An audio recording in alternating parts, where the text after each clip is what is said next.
Money गुरु में आप सभी का स्वागत है। मैं हूं स्वाति रायना। मनी गुरु में आज हम आपके लेकर आए हैं टैक्स स्पेशल। आईटीआर रिटर्न भरने की तारीख कुछ समय के बाद आने वाली है। उससे पहले जरूरी है कि आप समय पर अपना इनकम टैक्स रिटर्न फाइल कर ले। तो काउंटडाउन हो चुका है शुरू। कुछ दिन बचे हैं आईटीआर फाइल करने के और ये काम चार्टर्ड अकाउंटेंट ठीक ढंग से कर पाएगा। अगर आप ये सोच रहे हैं तो हम बता दें कि हमेशा ऐसा नहीं होता है। आप सेल्फ सफिशिएंट बन सकते हैं बिना किसी की मदद के। घर बैठे बड़ी ही आसानी से खुद भी इनकम टैक्स रिटर्न फाइल कर सकते हैं। इसमें हम आपकी मदद करेंगे। हालांकि इस बार टैक्स भरने के लिए नियमों में कुछ बदलाव भी किए गए हैं। तो क्या है ये नए नियम, कैसे आप बिना गलती आईटीआर फाइल करें, ये बताने के लिए आज हमारे साथ मनी गुरु में मौजूद हैं टैक्स एक्सपर्ट हिमांशु कुमार। हिमांशु, आपका बहुत स्वागत है। और कई लोगों की परेशानियां दुविधाएं आज आपको करनी है शांत, क्योंकि टैक्स का नाम सुनते ही लोगों के पसीने छूट जाते हैं।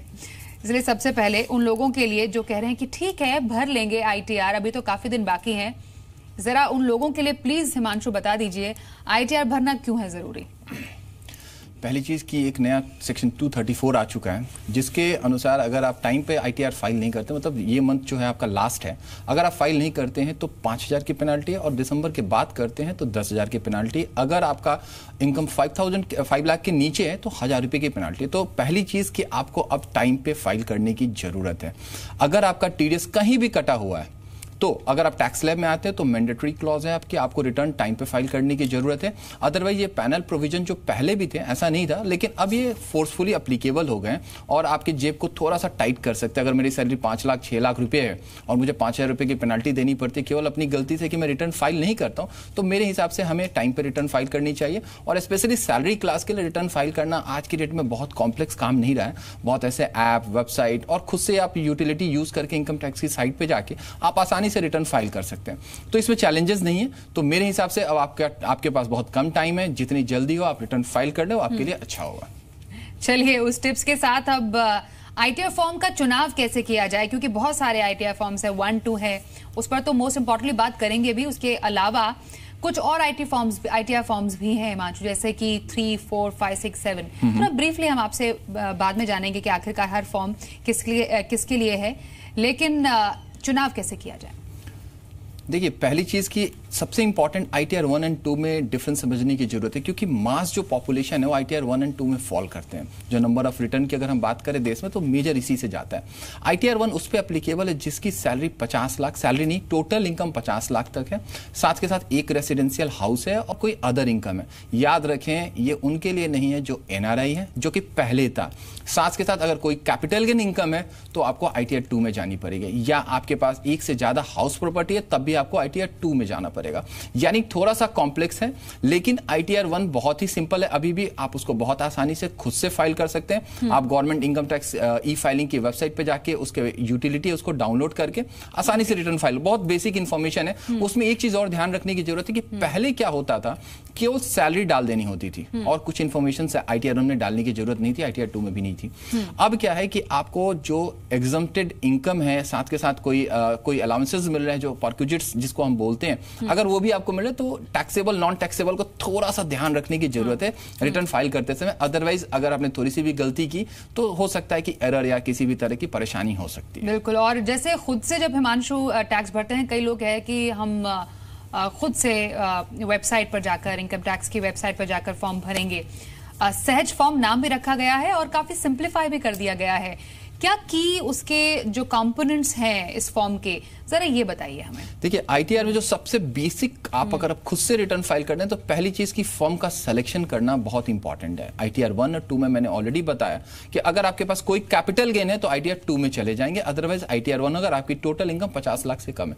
लेकिन जो सबसे इंपॉर्टेंट है, इंडिविजुअल जो खुद से फाइल कर रहे हैं वो अपना 26AS जरूर चेक करें। अगर किसी भी तरह का कोई टैक्स आपका डिडक्शन हो रहा है तो आपको उसको डिस्क्लोज करने की जरूरत है। जनरली क्या होता है, जब हम फाइल करते हैं हम फॉर्म 16 ले लेते हैं और उसके हिसाब से रिटर्न फाइल करते हैं। वो तो बहुत अच्छा है, लेकिन हो सकता था कि आपके कोई एफडीज थे या किसी तरह का बैंक इंटरेस्ट था जो कि ऑलरेडी अक्रू हुआ पड़ा है, उस पर टीडीएस भी कटा हुआ है, वो इनकम भी डिस्क्लोज करने की जरूरत है। साथ के साथ अगर आपने कोई म्यूचुअल फंड सेल किया है या short term capital gain, long term capital, किसी भी तरह का आपने कोई ट्रेड भी किया हुआ है तो उसके भी इंफॉर्मेशन आप डिस्क्लोज करें, रादर कि आपका हो सकता है है कि जो नेट लॉस हुआ हो उसको भी आपको डिस्क्लोज करने की जरूरत। ऐसा नहीं है कि अगर मैंने कोई शेयर ट्रेडिंग कर रखा है और उस पर नुकसान हुआ है उसकी इन्फॉर्मेशन देने की जरूरत नहीं, क्योंकि गवर्नमेंट के पास वो इन्फॉर्मेशन ऑलरेडी आ रही है, आपको उसको डिस्क्लोज करने की जरूरत है।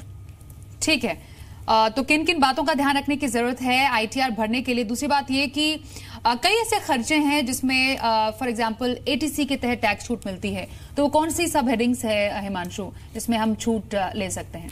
देखिए, पहली चीज की अगर आप रिटर्न की बात करें तो हर रिटर्न में अलग अलग कॉलम्स होते हैं। कैपिटल गेन, एक जब कैपिटल गेन की हम बात करते हैं तो कैपिटल गेन का एक अलग सीजी कॉलम होता है। वैसे डिडक्शंस के शेड्यूल 6 के इन्फॉर्मेशन होते हैं। तो जब आप खुद से फाइल कर रहे हो तो बहुत से ध्यान रखें कि आपने जो भी इन्वेस्टमेंट कर रखा है, चाहे वो एटीसी है, एटीडी है, जो भी आपने कर, इवन आपने कोई होम लोन ले रखा है उसके भी जो इंटरेस्ट कंपोनेंट है प्लस कैपिटल जो आप रीपेमेंट कर रहे हैं, वो सारे क्लेम आप एटीसी में जाके कर सकते हैं। इंटरेस्ट के लिए अलग होता है, कैपिटल के लिए अलग होता है, लेकिन एटीसी के कंपोनेंट आपको शेड्यूल 6 में दिख जाएंगे जब आप रिटर्न फाइल करते हैं। वहां पे आपकी जो लिमिट है, जो भी आपने इन्वेस्टमेंट कर रखा है, उसको आपको डिस्क्लोज करने की जरूरत है। अगर आपके पास फॉर्म 16 है तो इंफॉर्मेशन आपको वहां से ले लेनी है। इन केस की कोई इंफॉर्मेशन आपकी फॉर्म 16 से मिसिंग है तो मैं सजेस्ट करूंगा कि आपको उसका आपको वो इंफॉर्मेशन डिस्क्लोज कर देनी चाहिए। इवन आपने कोई इन्वेस्टमेंट किया हुआ है और फॉर्म 16 में कम आ रहा है तो उसमें कोई परेशानी आने की दिक्कत नहीं होगी। लेकिन एक चीज आपको अवॉइड करने की जरूरत है, जो कि जनरली मैंने देखा है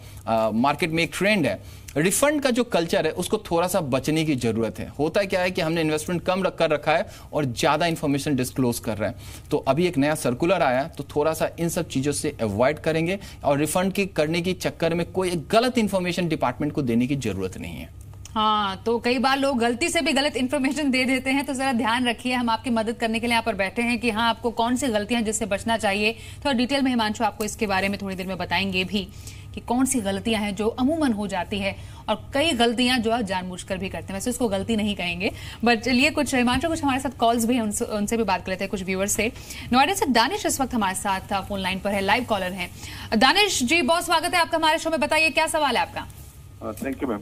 मेरा एक क्वेश्चन था कि मैं जैसे शेयर मार्केट में मैंने कुछ ट्रेडिंग कर रखी है तो उसमें जैसे कुछ इंट्राडे ट्रेडिंग भी की है, लेकिन उसमें लॉसेस हुआ है मुझे, ठीक है, तो उसके लिए कौन सा आईटीआर फॉर्म भरना है मुझे जी, ठीक है। और इस आईटीआर फॉर्म अगर लॉस हुआ तब मुझे आईटीआर 4 शायद मुझे बताया गया था कि भरना पड़ेगा, तो आईटीआर 4 की ऑडिटिंग करानी पड़ेगी मुझे इसके रिगार्डिंग। हिमांशु दिनेश जी, पहली चीज की आपने एक चीज बताया कि आपको कैपिटल लॉस हुआ पड़ा है। इस केस में आपको आईटीआर 2 फाइल करने की जरूरत है। आईटीआर फाइल 4 तब अप्लीकेबल हो तो जब आपके पास कोई बिजनेस इनकम हो। अगर आपका कोई इनकम उस तरह से आ रही है फिर आपको आईटीआर 4 जाने की जरूरत है। अगर आप सैलरी क्लास से बिलोंग करते हैं तो आपको आईटीआर 4 भरने की जरूरत नहीं है। आपको आईटीआर 2 में जब जाएंगे उसमें एक सीजी का कॉलम होता है, कैपिटल गेन कॉलम होता है। उसमें अगर आप खुद से भी भरना चाहें तो आपके जो भी बाइंग और सेलिंग का जो टोटल है आप उसको डिस्क्लोज करें। आपका नुकसान हुआ तो यानी कि आपने जो परचेज किया होगा वो महंगे पे किया होगा, सेल उससे कम में कर रखा है, तो वो नुकसान ऑटो कैरी फॉरवर्ड हो जाएगा। तो आपको आईटीआर 2 फाइल करने की जरूरत है अगर आप सैलरी क्लास से बिलोंग करते हैं। अगर आपका कोई बिजनेस है तो आईटीआर 4 होगा, अदरवाइज आईटीआर 4 आप पे एप्लीकेबल नहीं है। ये आप कह रहे हैं जो लॉस है वो कैरी फॉरवर्ड हो जाएगा 100%। उसको जरूर दिखाएं। हाँ। क्योंकि अगले साल अगर हो सकता है आपको प्रॉफिट हो। हाँ। तो जब प्रॉफिट होगा तो आप उसको एडजस्ट कर सकते हैं। और कैपिटल गेन में क्या है कि इसका जो लॉस होता है वो कैपिटल गेन के अगेंस्ट में ही हो पाता है। ओके, और कितने समय तक ये लॉस कैरी फॉरवर्ड हो जाता है? ये 6 ईयर के लिए आप कैरी फॉरवर्ड कर सकते हैं, कोई प्रॉब्लम नहीं है उसमें। ओके, कुछ और कॉलर से हम फटाफट बात करेंगे, लेकिन हम ये भी जान रहे थे कि आखिरकार आईटीआर भरने के टाइम पर हिमांशु कई गलतियां हो जाती है। आपने कहा ना कि गलतियों से बचें, तो कौन सी ऐसी डिटेल्स है जो कई बार लोग खा जाते हैं? खा जाने मतलब कि ठीक है नहीं देंगे तो चलेगा और वो गलती भारी पड़ जाती है। देखिए, 2-3 बातों को बहुत इंपॉर्टेंट पॉइंट है। एक तो 26 एज जो मैंने बताया, क्योंकि हम हमेशा उसको इग्नोर करने की कोशिश करते हैं। हम कभी 26 एज देखना नहीं चाहते या हम देख नहीं पाते, उसके कोई भी रीजंस हो सकते हैं। तो पहला, आप जब भी अपने रिटर्न फाइल करें 26 एज को जरूर देखें। साथ के साथ अगर आप शेयर ट्रेडिंग में किसी भी तरह का ट्रेड कर रहे हैं, उसमें इवन आपको नुकसान भी हुआ, आप उसको जरूर दिखाएं। कोई फर्क नहीं पड़ता है प्रॉफिट है या नुकसान है। तीसरी बात, किसी भी गलत इंफॉर्मेशन से बचे। जो बार बार मैं कह रहा हूं, एक नया सर्कुलर आया हुआ है कि अगर किसी भी तरह का आपने कोई डिस्क्लोज किया है तो आप पे प्रोसिक्यूशन हो सकता है। यानी डिस्क्लोज करने का मतलब यह है कि आपने इन्वेस्टमेंट कम कर रखा है और आपने ज्यादा दिखा रखा है। तो इस चीज को जरूर आप अवॉइड करें कि पहले ये सिस्टम नहीं था, इस तरह के पैनल प्रोविजन थे बट इस तरह से अप्लीकेबल नहीं था। अब स्पेशली गवर्नमेंट एक सर्कुलर 1 महीने पहले ही लेके आए हुए और उसमें एकदम क्लियर कट मेंशन है कि आपको पेनल्टी भी हो सकती है, प्रोसिक्यूशन भी हो सकता है। पेनल्टी कितनी? पेनल्टी का उन्होंने कोई डिटेल नहीं दिया, बट उन्होंने जो सर्कुलर है उसमें पेनल्टी एंड प्रोसिक्यूशन के बारे में कहा गया है, उसमें डिटेल आने वाली टाइम में हो सकता है कि हो, बट ये स्पेशली सैलरी क्लासों के लिए, सैलरी क्लास में देखा गया है कि वहां पे इंफॉर्मेशन थोड़ा सा ओवर, आप कह सकते हैं कि हम दिखा देते हैं, वो चलता है, लोग कहते हैं वो चलता है, लेकिन अब वो चलने वाली जो पहले वाली स्थिति थी वो चलने वाली चीज से आप अवॉइड करें। आपने जितना इन्वेस्टमेंट कर रखा है आप उतना ही दिखाएं, क्योंकि अगर किसी भी तरह का मिसमैच हुआ तो आपको हो सकता है कि कोई परेशानी आपके एम्प्लॉयमेंट में भी आ सकती है और गवर्नमेंट की तरफ से भी प्रॉब्लम आ सकती है। तो गलत इंफॉर्मेशन से जरूर बचें। मेरा एक ही सजेशन है, गलत इंफॉर्मेशन अपने आईटीआर में कहीं ना दें। हिमांशु, कई लोग अपनी जॉब चेंज कर लेते हैं। अब जैसे मानिए किसी ने पिछले साल जॉब चेंज किया, अब आईटीआर उसको फाइल करना है, तो वो जानकारी उसको देनी ही देनी पड़ेगी आईटीआर फाइल करते 100% देनी पड़ेगी। जनरली क्या होता है कि देखिए, आपने अगर किसी भी संस्थान में 2-4 महीने भी काम किया तो हो सकता है कि आपका टीडीएस ना कटाओ। अगर नहीं कट रहा है फिर तो कोई बात नहीं, आप ट्रैक नहीं किए जा सकते। लेकिन अगर आपका 1 रुपए भी टीडीएस कट रहा है तो आपको डिस्क्लोज कर देना चाहिए। और इवन आपके पास पुराना जो भी एम्प्लॉयर से जो इनकम आ रही है वो जरूर डिस्क्लोज करे, क्योंकि आप जब लोन या किसी भी तरह की फाइनेंसिंग में जाएंगे तो आपकी परेशानी आएगी, क्योंकि पीछे का जो इनकम होगा और करंट ईयर के इनकम में आपका डाउनफॉल आएगा, तो उसकी वजह से आपको लोन लेने में परेशानी हो सकती है। इवन आप आज के डेट में वीजा के लिए जब जाते हैं वहां भी ये चीज देखा जाता है कि किस तरह का आपका रिटर्न पैटर्न है, तो वहां पे वो सब चीजें प्रॉब्लम कर सकते हैं। तो मेरे हिसाब से जो भी आपका इनकम आया हुआ है आप उसको टाइमली उसके हिसाब से कैलकुलेट करके जो भी टैक्स बने वो आप पे करें। ओके, एक और सवाल हमारे पास है इस वक्त। बनवारी लाल जी इस वक्त हमारे साथ फोन लाइन पर जुड़ गए हैं, एक और हमारे व्यूअर हैं। बनवारी जी सर, बहुत स्वागत है आपका हमारे शो में, बताइए क्या सवाल है आपका। बनवारी जी सुन पा रहे हैं हमें? मैं सुन पा रहा हूँ, क्या आप सुन पा रहे हैं? जी जी बिल्कुल सर, बताइए अपना सवाल। तो मुझे $2,800 सैलरी मिलती है एवरी मंथ टू मंथ, और उस पे मुझे कितना टैक्स पे करना होगा? मुझे ये सैलरी मिलती है यूएस डॉलर्स में directly to into my account in Indian bank account. आप एनआरआई हैं क्या बनवारी? नहीं, एनआरआई नहीं है। Okay. I am providing some consulting online. Okay, तो आपकी टैक्स लायबिलिटी क्या बनती है, आप ये जानना चाह रहे हैं? देखिए, इसमें एक चीज आप बताएं। हाँ बोलिए।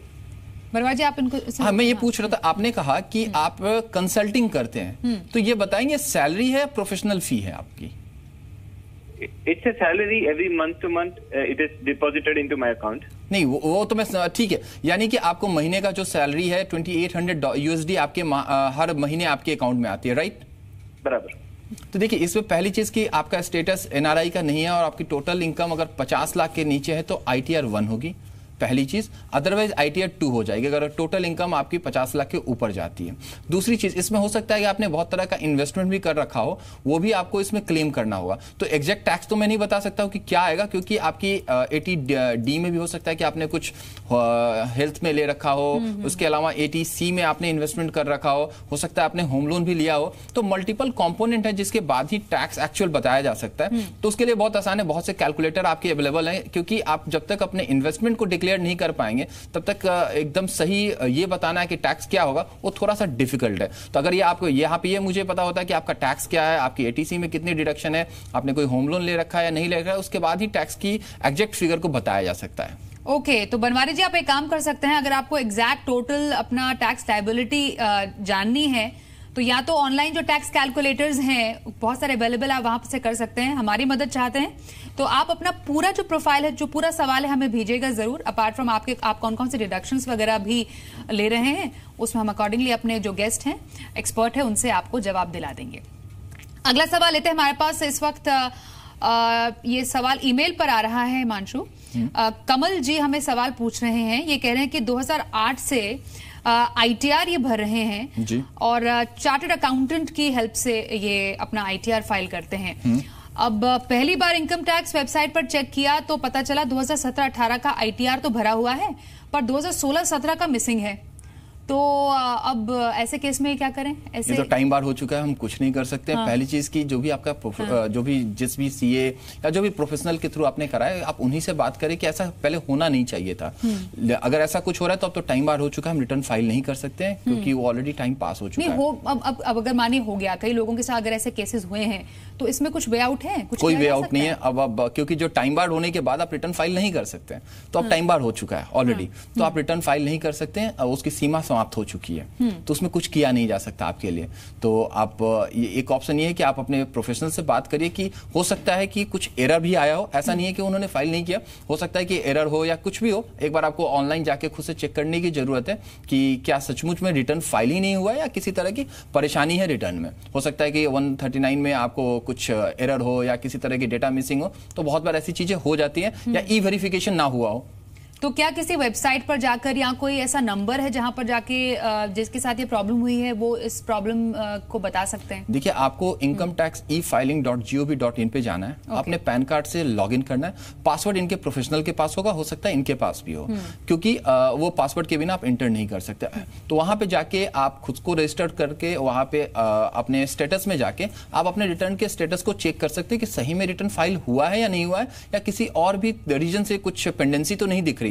तो वहां आप लॉगिन करके इनकम टैक्स ई-फाइलिंग पे आप जाके चीजों को चेक कर सकते हैं। ओके, चलिए अब एक और सवाल हमारे पास जो आया है वो लेते हैं। ईमेल आया है हमारे पास टीके गुप्ता जी का। उनका सवाल जानते हैं। कंपनी की तरफ से इनका टीडीएस काटा गया, ये कह रहे हैं कि हिमांशु, पर कंपनी ने टीडीएस जमा ही नहीं किया। ऐसे केसेस होते हैं?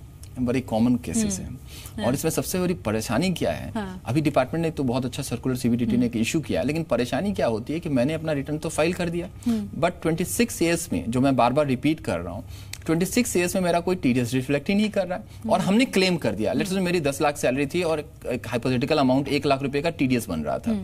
मैं मान के चल रहा हूँ कि मेरी ऑर्गेनाइजेशन ने वो पे किया और एक्चुअली वो पे हुआ नहीं था।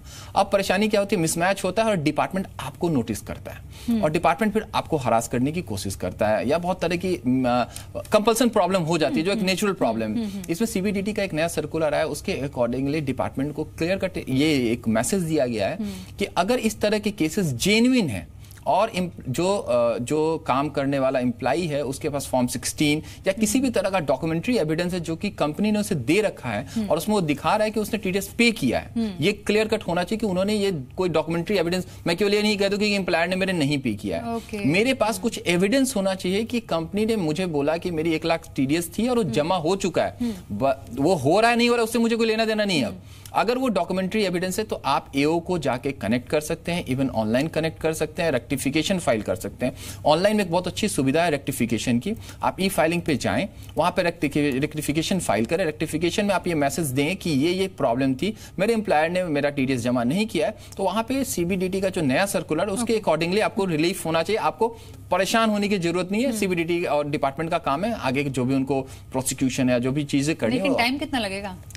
ये तो कहना थोड़ी सी मुश्किल वाली बात है, आपको खुद से मेहनत करना पड़ेगा। यहाँ पे एक डिफॉल्ट हुआ पड़ा है, तो परेशानी थोड़ी बहुत तो आपको होगी ही होगी, बट बहुत ज्यादा परेशान होने की जरूरत नहीं। कंपनी ने नहीं पे किया और परेशानी हमें हो, ये तो अब ये तो गवर्नमेंट को कहीं ना कहीं ये भी सर्कुलर लेके आना चाहिए कि अगर नहीं पे करता है तो उसकी रिस्पॉन्सिबिलिटी ही फिक्स कर दी जाए। मेरी रिस्पॉन्सिबिलिटी ही नहीं है, तो ऐसा कुछ सर्कुलर नहीं है। स्पेशली मेंशन है कि आपके पास डॉक्यूमेंट्री एविडेंस होना चाहिए। तो मतलब हर एक कोई भी इससे रिलेटेड, जो आईटीआर फाइलिंग से रिलेटेड जितने भी आपके डॉक्यूमेंट्स है, एक और सीख ये है कि आप हमेशा अपने पास कहीं ना कहीं उसको सेव करके रखें, कभी भी आपके काम आ सकते हैं। एक और लाइव कॉलर हमारे साथ अमृतसर से विशाल जी हैं, उनका सवाल लेते हैं। विशाल जी, बहुत स्वागत है सर आपका हमारे शो में, बताइए क्या जानना चाहते हैं। विशाल जी सुन पा रहे हैं हमें?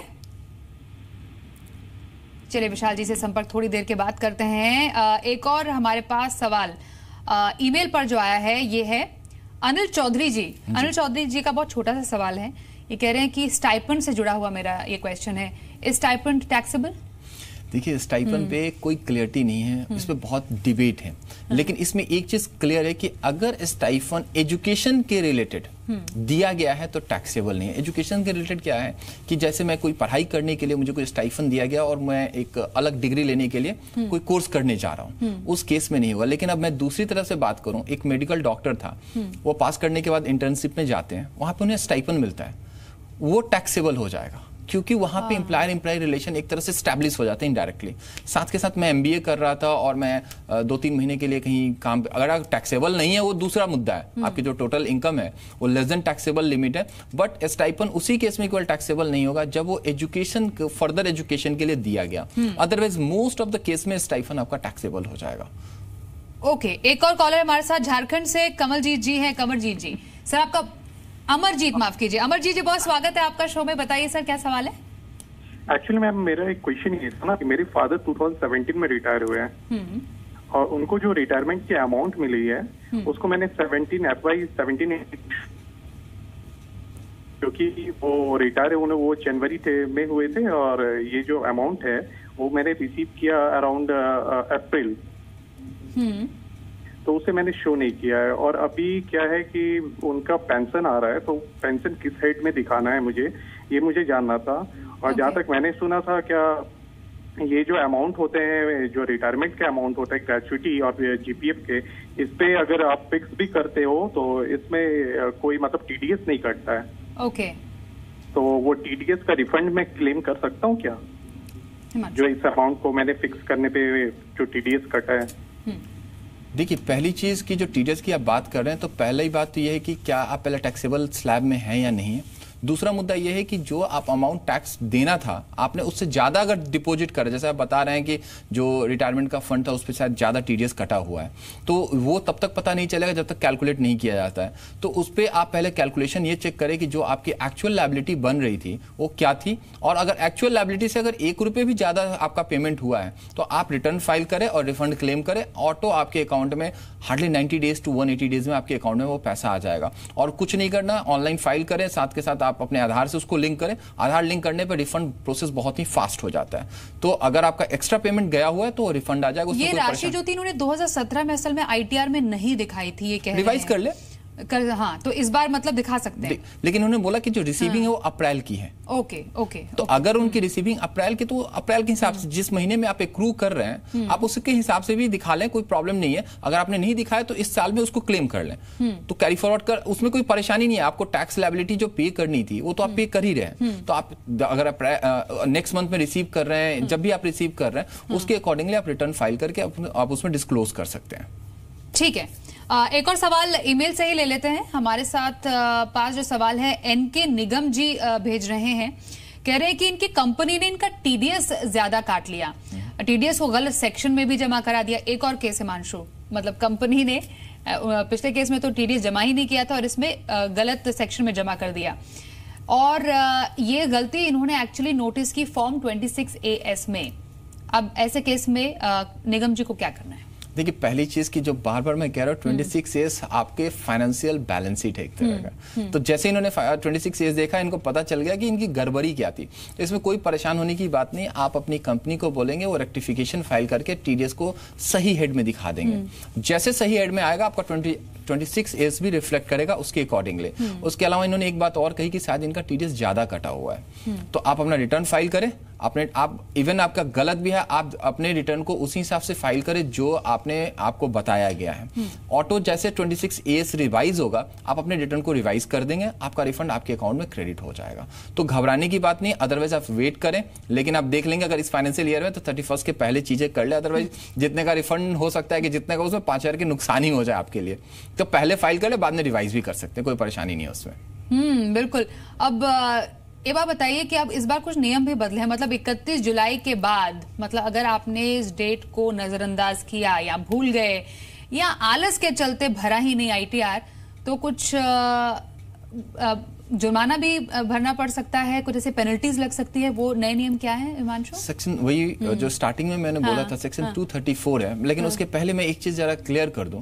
एक ना इस इंडस्ट्री में स्पेशली सैलरी क्लास में एक मिथ क्या है कि अगर मेरा TDS कटा है तो मुझे रिटर्न फाइल करने की जरूरत नहीं। ये मैंने पता नहीं कितने लोगों से सुना है कि सर मेरा तो TDS कट चुका है, मैं रिटर्न क्यों फाइल करूं।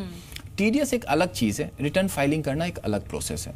अगर आप टैक्सेबल लिमिट में है तो आपको रिटर्न फाइल करना ही करना है। दूसरी बात, अगर आपने 31 जुलाई के बाद रिटर्न फाइल किया तो आपको 5,000 की पेनाल्टी 31 दिसंबर तक देनी है, उसके बाद 10,000 की पेनाल्टी है। तो पहली चीज कि आपको अब टाइम पे रिटर्न फाइल करना है, अदरवाइज अगर आप डिले हुए तो आप पे एक जुर्माना लग सकता है। और रिटर्न आपको फाइल करना मैंडेटरी है अगर आप टैक्सेबल है। टैक्सेबल नहीं है फिर तो कोई परेशानी नहीं है। तो सेक्शन 234 में आपको वो एक जो नया सेक्शन ऐड हो गया वहां पे आपको अब प्रोविजंस हैं, तो अब आप लेट नहीं कर सकते। जो आलस और मेरा टीडीएस कटा है तो मुझे रिटर्न फाइल करने की क्या जरूरत है, अब वो एक्सक्यूजेस नहीं चलेंगे। अदरवाइज आपकी जेब थोड़ी सी और ढीली हो सकती है, परेशानी आपको थोड़ी सी। लास्ट मोमेंट प्रिपरेशन के लिए आपके पास कितने कॉल आते हैं हिमांशु? ज्यादातर लास्ट मोमेंट में चीजें लोगों को याद आती है, और सबसे बड़ी परेशानी क्या होती है कि उस समय वेबसाइट भी धोखा दे देता है। एब्सोल्युटली। तो वो एक हमारे लिए अलग टास्क रहता है। जो रिटर्न के नंबर है वो तो है ही है, प्लस वेबसाइट भी लास्ट मोमेंट पे जनरली देखा गया क्रैश कर जाता है, अपलोड नहीं होता है, एरर शो करना। अब उसमें हमारी परेशानी ये होती है कि कस्टमर जो क्लाइंट होते हैं उनका तो कहना है हमने तो दे दिया सर, अभी आपकी प्रॉब्लम है। अब वेबसाइट नहीं चलेगा तो हमारी प्रॉब्लम नहीं है ना, हम कुछ कर ही नहीं सकते। तो इसलिए थोड़ा सा ना लास्ट मोमेंट अवॉइड करें, क्योंकि ट्रैफिक इतना ज्यादा हो जाता है ना कि सर्वर काम नहीं करता है, प्लस रिस्पांस टाइम बहुत लेट हो जाता है, अपलोडिंग में प्रॉब्लम आती है, बहुत तरह की एरर परेशानी आने लगती है। तो जितनी जल्दी आप फाइल करें चिल करें। तो ये जो बचपन की आदत है ना लास्ट मिनट एग्जाम प्रिपरेशन की, वैसे ही आईटीआर फाइलिंग के साथ प्लीज ऐसा मत कीजिए, इस आदत को बदलिए। जो लोग अभी नहीं भर रहे हैं, चलिए हमारे शो देखने के बाद इसकी जो प्रोसीजर है उसको शुरू कर दीजिए। कोई भी आपको दिक्कत होती है, परेशानी होती है, हमें जरूर लिखिए। हिमांशु जी हैं हमारे साथ, हमारे टैक्स एक्सपर्ट, वो आपके तमाम सवालों के जवाब देंगे। और आज कई सवालों के जवाब देने के लिए हिमांशु बहुत बहुत शुक्रिया।